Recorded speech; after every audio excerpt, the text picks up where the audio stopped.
I was certain I was not going to be alive in 2 or 3 more years. There was going to be a car bomb on the street as I was out. We were just certain we were dead men.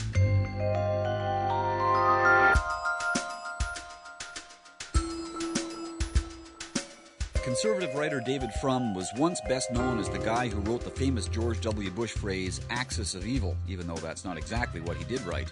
But these days, the son of the Canadian broadcaster Barbara Frum is known as the guy who angered American Republicans by telling them that they blew the fight against Obama's health care program. We met David Frum in Washington, where he lives.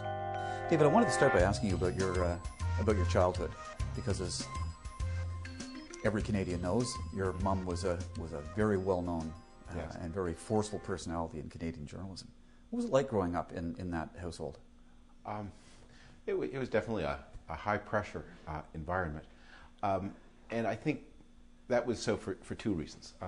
First, there were 3 of us, my sister and much younger brother. My sister and I were very close. We always knew that my mother was a very remarkable person, and so we were always very concerned with her judgment.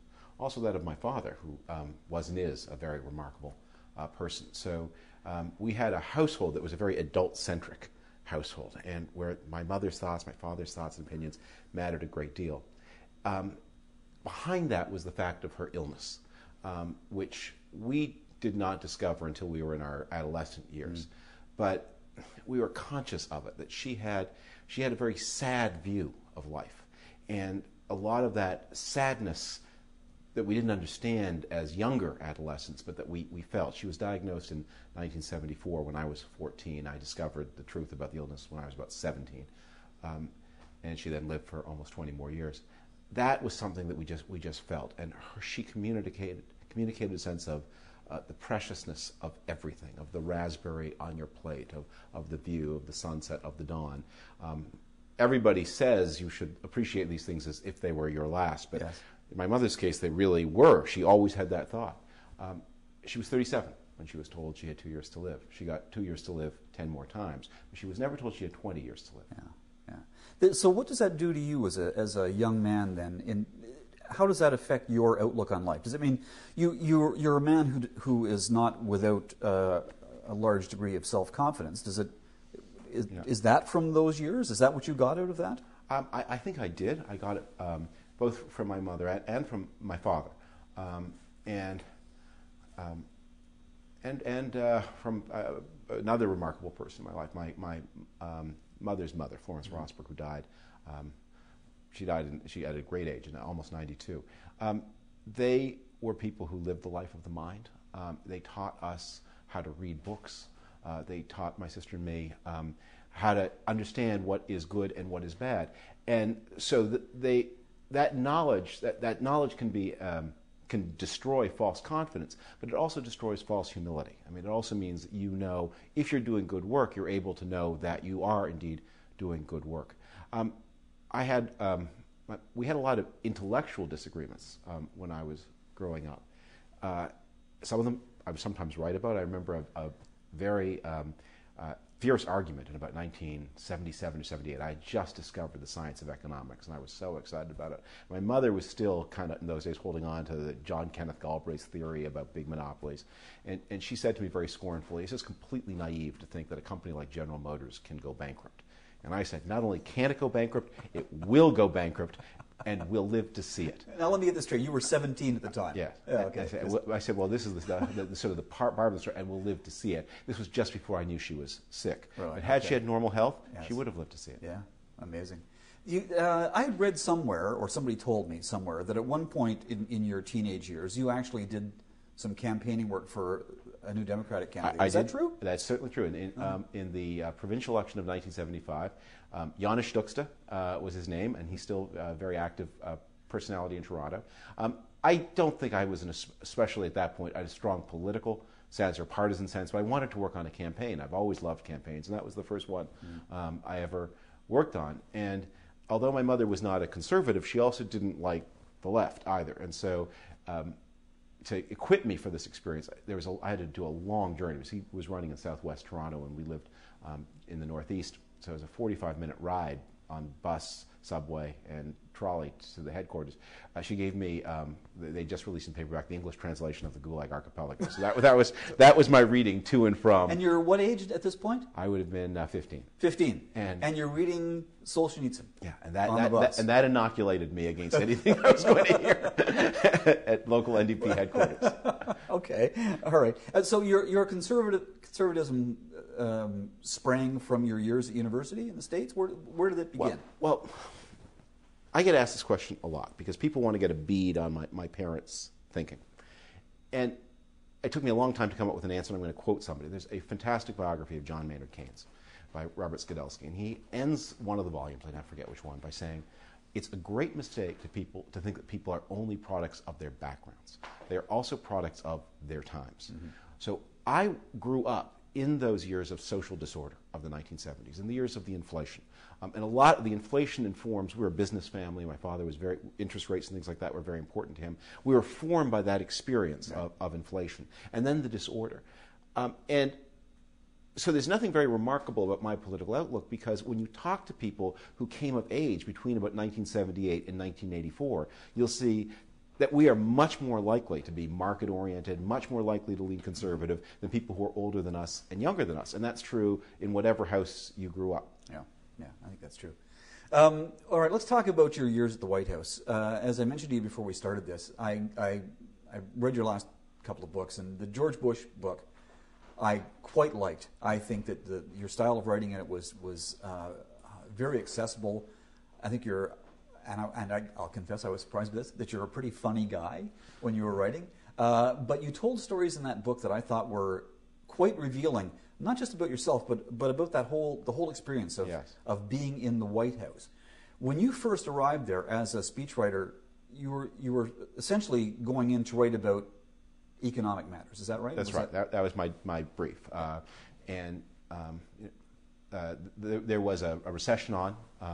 And it turned out not to be as bad as people thought it was going to be. But there were a lot of reasons in 2000 and 2001 to fear that the country was heading into a recession, very like the one that happened after 2008. Many of the same problems, very high level of private sector debt, great oversupply in a lot of areas. That crisis was escaped for a lot of reasons, or at least it was cushioned for a lot of reasons. So that's what I went in to do. I had not been a big supporter of George Bush's during the campaign. I preferred John McCain during the nomination fight. And I had not been able to get a lot of enthusiasm during that election cycle. I'm a Republican and conservative. I supported him, but it was not one of the intense elections of my life. So I went in. I was persuaded to go in part to see politics from the other side. And that was an incredible learning experience. You learn just how amazingly difficult it is. And to gain, for someone who writes about politics, to gain more sympathy for what it's like to be not a politician on the campaign trail. I've been on lots of campaigns, but in office. Yeah. You describe a White House that I thought was quite amazing. One which came with a seemingly strict set of behavioral rules and dress codes even, and it was an astonishingly strict place in that regard. None of it ever communicated, but you knew. I mean, you knew that that a brown suit was too informal, that you were to come to work. And a lot of it was a reaction against the Clinton years, right. When in the early years people would come to work in shorts and flip-flops, at least on the weekend. A lot of it had to do with the strange personality of George Bush. This was a guy who had a lot of anarchic impulses in his personality, and they had been chained down one by one. And the story of his life was in many ways a story of just pure willpower, suppressing a lot of chaos. Yeah.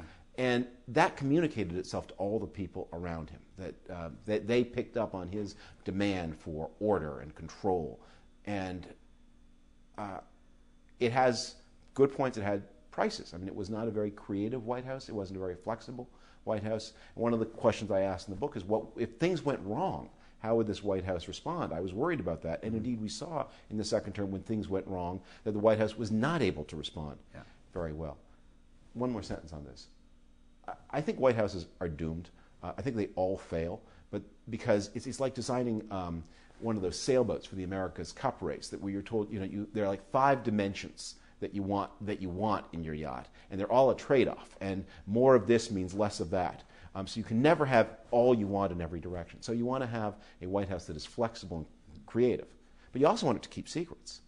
You want it to have a lot of time for new ideas, but you also want it to be able to act quickly and decisively. And what you discover is those things trade off, and each White House overreacts to the one before and then fails in a new way. Yeah, and that would be true. I mean, I think that's true of pretty much all governments, and regardless of political stripe. Yeah. There's a built-in obsolescence to the idealism that each administration brings with it into office. Well, let me put it this way: each White House is more like its predecessor and successor than its opponents or supporters would find comfortable. There are long continuities. Government works in the same way. And I think one of the benefits, one of the pieces of wisdom I think I got from that experience, and it's shaped a lot of my political thinking in the years since, and explains why I now find myself sometimes at odds with some of my conservative friends. You often had a sense there of terribly unfair criticism of the president you're working for. People criticizing him for not solving problems he can't possibly solve, like Obama and the oil spill. What precisely is it that he's supposed to do? Now, you can react to that unfairness by becoming very bitter about it, by saying, boy, I can hardly wait till the other guys are here, and then I can slam them in the same unfair way that they slammed us. I took from that experience feeling, I just don't want any part of this. I don't want ever to be implicated in doing something like that again. And the same standards of fairness that I would have wanted applied to my guy, long before I knew who the next guy was going to be, that was my resolution. I'm going to apply those standards to him or her. Yeah. I want to ask you about, and I'll come back to that later because there's something I want to pursue along those lines. But I want to ask you about 9/11. You were at the White House that day. As you related in the book, and you relate quite powerfully. We'll talk a little. Tell me what your experience was that morning when it happened. Okay, well, this can be a long story, so let me try to compress it into a short story. Right. I was late for work that morning because I had to do drop-off duty with the kids. So I got to the White House. Late means about 8:30 in the morning. Right. The working day normally started between 7 and 7:30. The first plane hit at 8:46. So as I was actually arriving at my desk, my phone rang, and my wife was telling me what had happened. And then I just, I pretty quickly figured out this was something very, very serious. And my wife said, you need to come home quickly.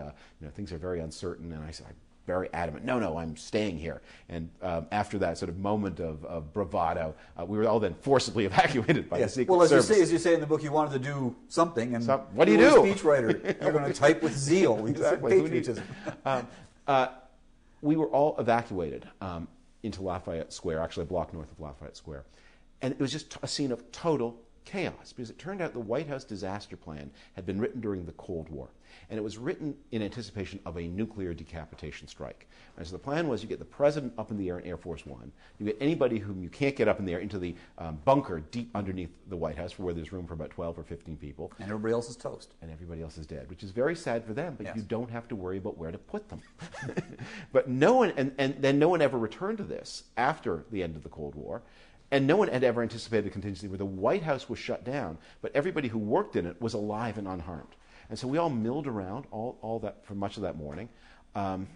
Many people went home. I went to the American Enterprise Institute to borrow the phone and to watch TV. It's around the corner. And then I got a message a little later that they, in fact, had a working space for us in downtown Washington. So I got there about noon. Now, it's very important to the story to understand that the West Wing is completely wrong. The White House is physically shabby. Everything except the area the president that immediately works in. It's much more physically shabby than people understand, and much more technologically backward. We didn't have, in 2001, every corporation in America has a flat screen. We still had the big, bulky ones. But we're called to this location, and it was so sleek. I mean, beautiful computers, beautiful phones, and a wonderful lunch that had been laid out. We were all starving, and not the usual White House hot dogs and hamburgers and potato chips, portobello mushrooms on grilled focaccia, that kind of, yuppie America. I said, this is amazing. This is just what I always expected, the government's secret location. And it was explained to me, no, this is the government relations office of Daimler Chrysler. They've lent it to us, and that was the lunch they were going to be eating for themselves. So I was there for most of the afternoon, and it was there that I got the word that My dear friend Barbara Olson was one of those who had been killed. She was on the flight from Washington to Los Angeles.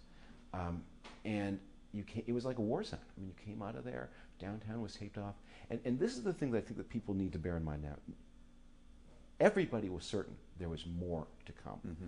And when the anthrax happened, everybody was certain that this was a portent of what was to come.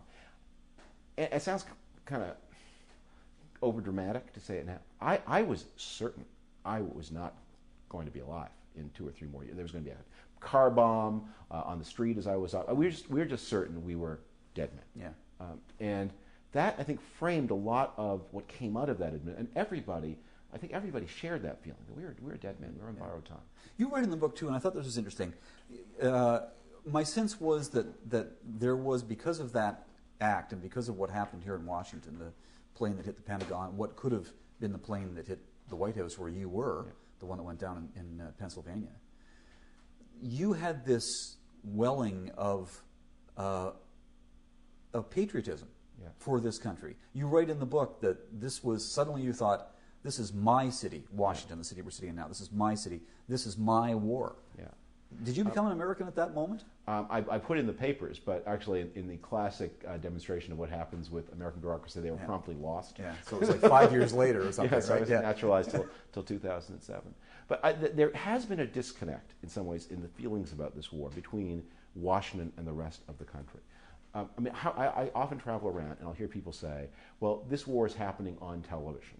It's very abstract. Well, gee, I know 24 young people who have borne arms in Iraq or Afghanistan. Children of my friends, people, some of the interns at the White House. And I've known hundreds of people who have passed through Iraq and Afghanistan in civilian capacities.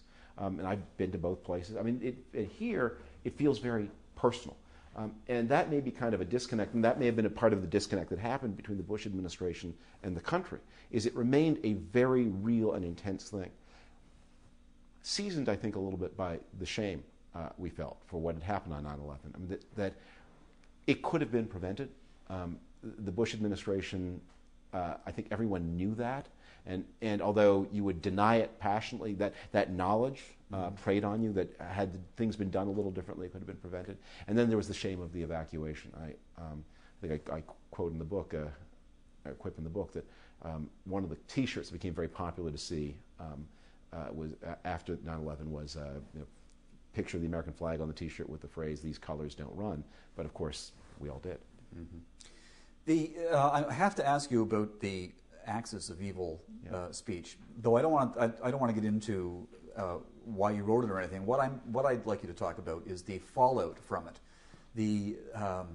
First of all, I guess it came as a surprise to you that it was retained, and it actually wasn't what you wrote, was it? You wrote Axis of Hatred, I believe. Yes. Well, the whole thing about these, the thing people need to understand is that writing a speech for the president is a combination of writing a lawyer's brief and writing for the movies. It's like a lawyer's brief in that when your client wants to sue somebody and he retains you to help him do it, your job is to do it for him as effective. I mean, you're not there. He's not asking you your advice, especially unless you're like a senior partner. But your job is to make the best case that you can for your client. So in that sense, you're an advocate. But the second way it's like writing for the movie it resembles it's writing for the movies because you have a character. And you're a writer. You don't write what you would say. You write what the character would say. You have to be true to the character. And those two facts about writing ran through all of my experience there. It's one of the reasons, by the way, that so many of the best books about the White House are written by speechwriters. Not that they're so important, but they have to get into the mind of the president in a way that other people don't. So, William Safire, Peggy Noonan for Ronald Reagan, Robert Sherwood for Franklin Delano Roosevelt. These are the outstanding White House memoirs, and they're all speechwriters, and none of them were intimates of the president, except psychically and internally they became intimates because they had to anticipate what he would say. So you begin, especially for State of the Union, then you begin by writing acres and acres of paper, possibilities, suggestions. People say, well, what if we said this? What if we say that? And you try it out. And you put together your pieces. So I'd written a dozen different sections for the speech, some of them about farms that ended up on the cutting room. Space, out that goes. But I wrote a section about, well, what if the president wants to go to war with Iraq? How would he argue this case? Or at that point, we didn't know whether it was Iraq or Iran. I mean, with this hypothetical Middle Eastern country that could be either Iraq or Iran. And so I wrote a passage that became then the basis of that key paragraph in that speech. And then you put it into the machine, and you don't quite know until the very end whether the president will say it. And even when you get the final draft, you still don't know whether he will say it, because with these speeches that are so important, even George Bush, who liked to close things up early, he would be tinkering till the last minute, and things would be added, things would be dropped. So until you watch it on television, you don't know for sure. I'm told that the man who wrote the speech in which Franklin Delano Roosevelt first used the phrase New Deal had no idea that the New Deal would catch on. I had when this thing came out and it was a coordinated product, and we started with my axis of hatred and it became axis of evil. I knew that if the president said it, and I wasn't sure he would, this would be a defining threat. Yeah, this was a hook. It was a hook. So you write in the book that on your last day at the White House, when you were standing there as a woman who walked in, and you said, "Oh, you're having your moment." Yes. But you write, the moment you were having wasn't, "I'm looking at the White House from the inside for the last time." The moment you were having was, "Do I sue Robert Novak?" Because the story then got out that you had told someone that you were responsible for that section of the speech, and then he reported that you'd been sacked because of it, which wasn't true. Yes. Well, actually, I now, at this point in my career, I have that whole episode has an even more ironic twinge, because twice in my Washington career, twice in 10 years, I've been in the center of a media storm over a departure from a job. That's right. And in 2002, the departure was I was leaving voluntarily, and a lot of people in my immediate vicinity wanted to persuade people that I had been fired. And then in 2010, I was fired, and a lot of people in my immediate vicinity were trying to persuade the press, no, I'd left voluntarily. So it was kind of a strange bookend experience.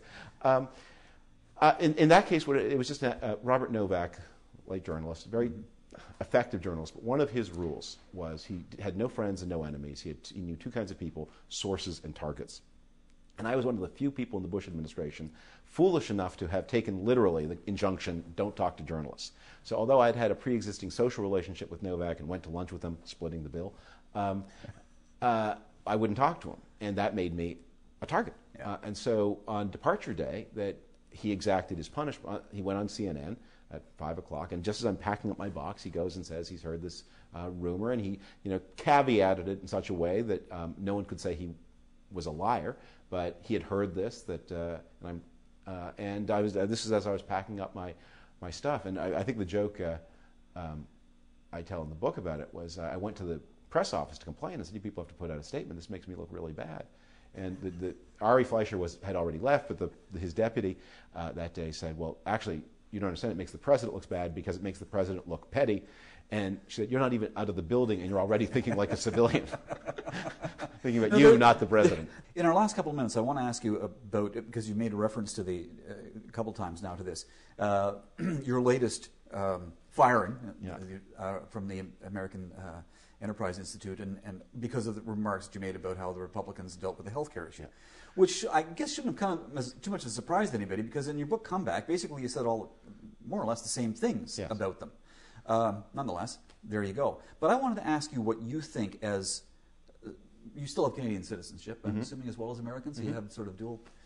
I'm building a little house right now in Prince Edward County. So there you go. Okay. So I want to ask you what your feeling is, because I know that myself and a lot of my friends had these, were appalled at the level of vehemence in the debate. It wasn't even a debate, the screaming matches over the healthcare issue in this country, in the United States, while it was going on. It reached the point where some of us thought, this is going to end up in in a killing. Somebody will be assassinated. Yes. I mean, it was incredible. Did you find it that way as well? It was very inflated. It was inflated beyond the facts of the situation. It was inflated far beyond people's actual true positions. And maybe coming from outside, it's sort of hard to see what was going on. But there are a number of drivers here. I mean, the first is the extraordinary economic distress in the United States since the summer and fall of 2008. It's much worse than in Canada. Mm-hmm. And it doesn't just affect the unemployed. Even people who have kept work, their houses are worth less. Their stocks and bonds are worth much less. If the Americans feel under pressure and threat in a way that probably they haven't since the middle 1970s. So that's one thing that is inflaming this. The second is Republicans, I think, do carry the sense. This crisis happened on their watch. And although that's not something, again, that you think aloud to yourself, it's something that you feel. And there's a combination of guilt, but also a combination and also a desire to fix the blame on somebody else. So a lot of the debate is really a debate about who did this to us. It was you. No, it was you. And the passionate intensity that comes from that.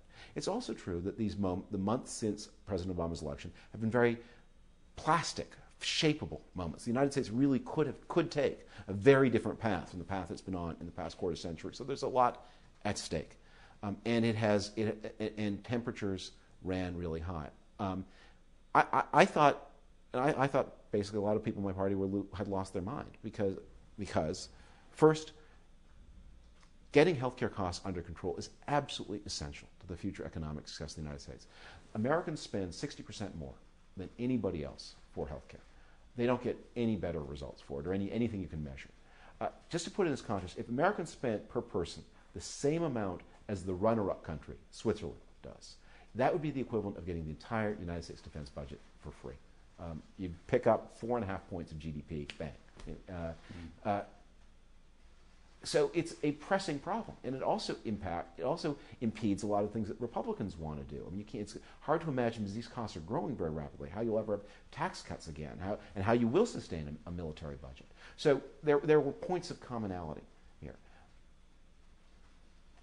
And you also had to know, if you're a Republican, Democrats knew they must do this. They had seen this movie before. If a Democratic president comes into office with these big majorities and he cannot deliver on this fundamental Democratic priority, something that has been a promise for a quarter century, if he fails, they're just all going to be fired. Pack your tents and leave. Yeah, you guys are useless. You can't play this game. Let's start a new political party. It was suicide for them not to do it. Therefore, they would do it because they had the votes to do it. Last question then. Will these people forgive you? Or are you persona non grata amongst a big element of the GOP now for the rest of time? Well, there was an old rule in common law that, in the law of libel, that truth is not a defense against libel, truth compounds libel. So I think the fact that if I end up looking right, I think that will, in some people's eyes, make my offenses worse. But I think life is not long, as my mother would say, but it's longer than you might think when you were 21. There are a lot of turnings. And on this one, I see my job is to maintain, I'm going to borrow a phrase of a great mentor of mine, Bill Buckley's, when he was asked in 1970 what he was doing. My job is to maintain a landing strip in the jungle for a republicanism that is culturally modern, that's interested in governance, that wants to be economically inclusive, that is not just for the interests of the people at the top. And the party will have to go in that direction. And when it does, the planes are welcome to land, coffee and Coke is on the house, and I won't ask anybody to say thank you. David, thanks for doing this. I appreciate it. Thank you very much.